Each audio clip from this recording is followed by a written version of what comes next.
if someone does see you on one thing, but then they start to forget about you, they won't, because you're also here and here and here and here.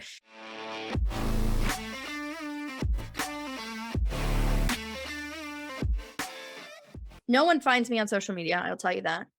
No one says, I saw you on social media or I saw a post you did and. It's never that.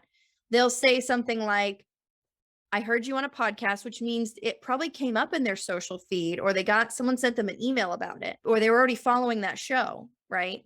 So they heard me on a podcast, and then I saw X. So there's always an and then I saw, or and then my friend, or whatever that is. So it's usually coupled with something else. So that's one of the reasons I'm so big on diversification, and that's one of the things I teach that's really, really big, especially for the recession type of swirling talk that's around right now, is that diversification is huge, so that you don't lose. If someone does see you on one thing, but then they start to forget about you, they won't, because you're also here and here and here and here. And it's not about spreading yourself so thin either. But when I do hear someone say like, oh, I heard you on this specific podcast, like I said, it's also coupled with something else that either they looked up themselves, or Google served them, or Facebook served them, or whatever. It's usually coupled with something else. I actually used to listen to almost all my podcasts, like right after they aired, and I was like, I'm a genius and I'm amazing.